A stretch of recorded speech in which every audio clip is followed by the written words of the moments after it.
नमस्कार, स्वागत है आपका। आप देख रहे हैं द न्यूज और मैं रानी गुप्ता आपके साथ। पीएम मोदी के शपथ ग्रहण से पहले बड़ी खबर सामने आ रही है। बता दें, सूत्रों के हवाले से जानकारी मिल रही है कि बीजेपी ने यह कह दिया कि गठबंधन धर्म का पालन किया जाएगा, लेकिन कोई भी गैर जरूरी मांगे नहीं मानी जाएगी। सीधे तौर पर यह कहना गलत नहीं होगा कि अगर किसी तरीके की बड़ी डिमांड की जाती है या फिर गैर जरूरी डिमांड की जाती है तो न सिर्फ नीतीश कुमार बल्कि चंद्रबाबू नायडू को भी बड़ा झटका लग सकता है। दरअसल लोकसभा चुनाव के परिणाम 4 जून को आ चुके हैं। बीजेपी 240 सीटों के साथ सबसे बड़ा दल बनकर के उभरी है, लेकिन अपने दम पर सरकार बनाने से वो काफी दूर है। हालांकि बीजेपी के नेतृत्व वाली एनडीए गठबंधन के पास 293 सीटें हैं, जिसने सर्वसम्मति से नरेंद्र मोदी को अपना नेता चुना है। वो 9 जून को प्रधानमंत्री पद की शपथ ले सकते हैं।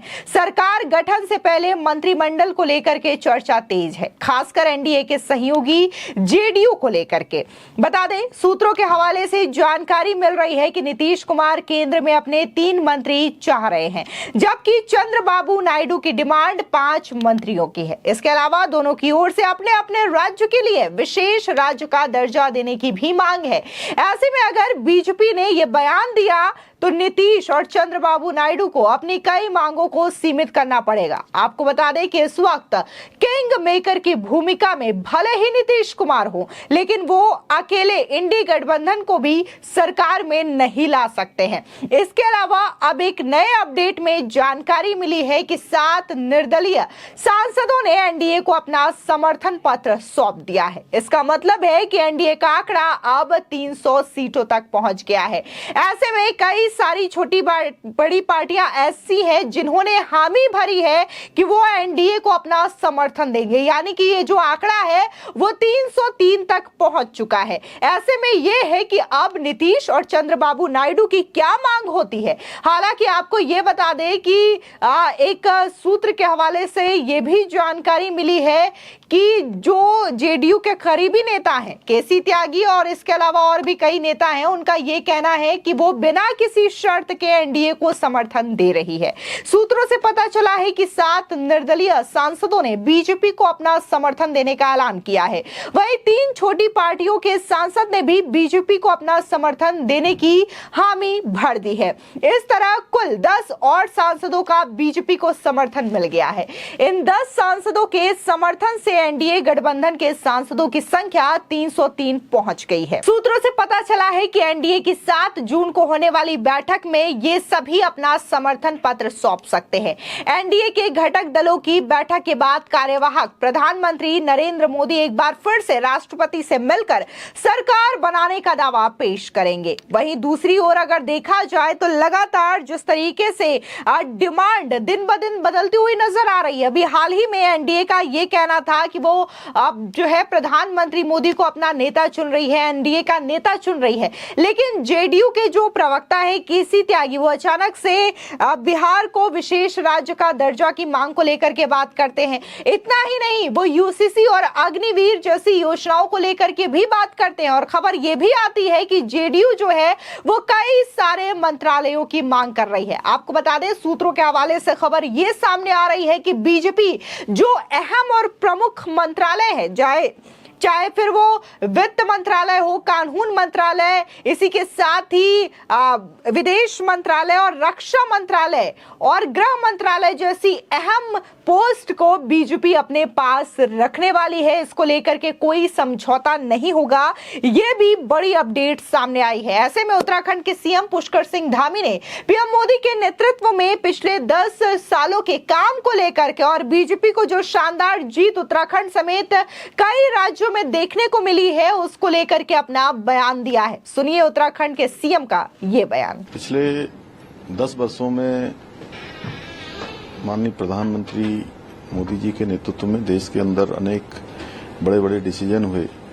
गरीबों के लिए, किसानों के लिए, युवाओं के लिए, महिलाओं के लिए, हर वर्ग के उत्थान की योजनाएं बनी, गरीब कल्याण की योजनाएं बनी, सुशासन हुआ, देश ने ऐतिहासिक फैसले लिए और एक मजबूत सरकार जिसने पूरी दुनिया के अंदर भारत का गौरव बढ़ाया, भारत का सम्मान बढ़ाया, सभी का स्वाभिमान बढ़ाया, हर भारतवासी को एक गौरव प्रदान करने का काम और भारत को तेज गति से विश्व की 5वें नंबर की अर्थव्यवस्था बनाने का काम इन 10 वर्षों में हुआ। विकसित भारत का संकल्प आदरणीय प्रधानमंत्री मोदी जी के नेतृत्व में एनडीए गठबंधन जिसने पूर्ण बहुमत प्राप्त किया है, उनको तीसरी बार देश का प्रधानमंत्री बनाने के लिए कल एनडीए की जो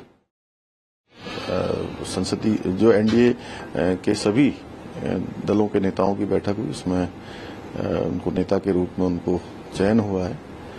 मैं उनको भी बधाई भी देना चाहता हूं, शुभकामनाएं कि उनके नेतृत्व में देश और तेज गति से आगे बढ़ेगा और विकसित भारत का संकल्प मजबूत होगा। जो विकास की योजनाएं हैं, गरीब कल्याण की योजनाएं हैं, हर वर्ग के उत्थान की योजनाएं हैं, वो तेज गति से आगे बढ़ेंगी। उत्तराखंड देवभूमि ने माननीय प्रधानमंत्री मोदी जी को तीसरी बार प्रधानमंत्री बनाने के लिए 5 सीटों पर कमल खिला है और उत्तराखंड में भी अभूतपूर्व तरीके से पिछले 10 सालों में काम हुए हैं, चाहे वो 4 धाम ऑल वेदर रोडें हों, भारतमाला सड़क परियोजनाएं हों, एक कोने से दूसरे कोने को राज्य को जोड़ना हो, स्वास्थ्य की सेवाएं हों या हवाई सेवाएं हों, रेल सेवाएं हों, हर क्षेत्र में काम हुआ है और उत्तराखंड को 2 लाख करोड़ से भी ज्यादा की योजनाएं पिछले 10 वर्षों में माननीय प्रधानमंत्री मोदी जी के नेतृत्व में मिली हैं और डबल इंजन की सरकार ने वहां पर गरीबों के, महिलाओं के, युवाओं के और किसानों के कल्याण के लिए अनेक कार्यक्रम शुरू किए हैं, अनेक योजनाएं लाई हैं।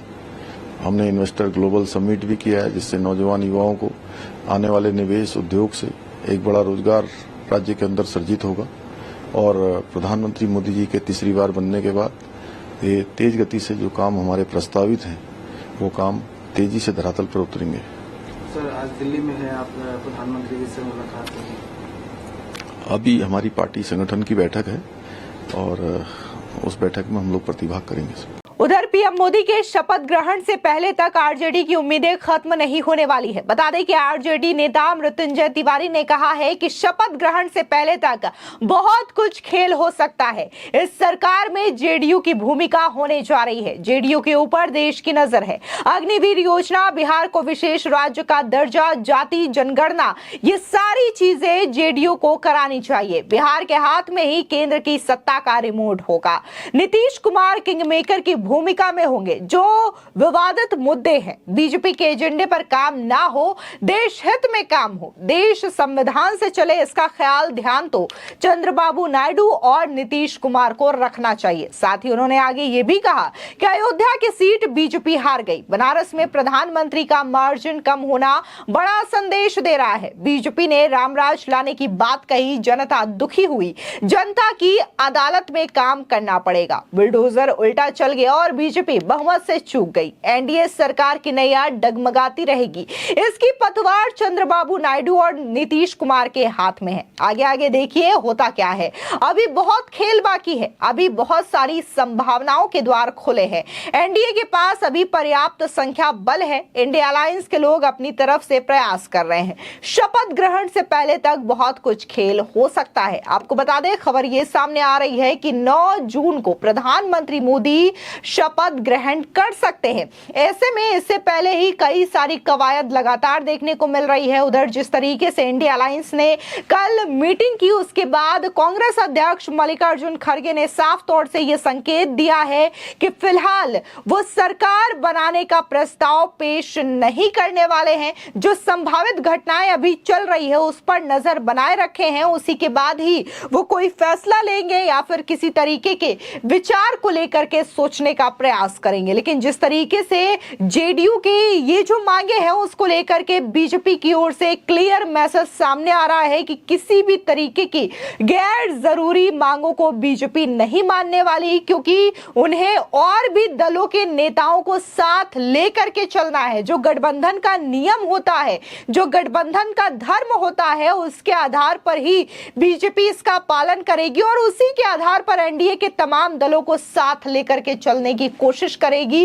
किसी एक की गैर जरूरी मांगों को यहां पर माना नहीं जाएगा। फिलहाल इस पूरे मामले को लेकर के आपकी क्या राय है, हमारे कमेंट सेक्शन में जरूर बताएं। धन्यवाद।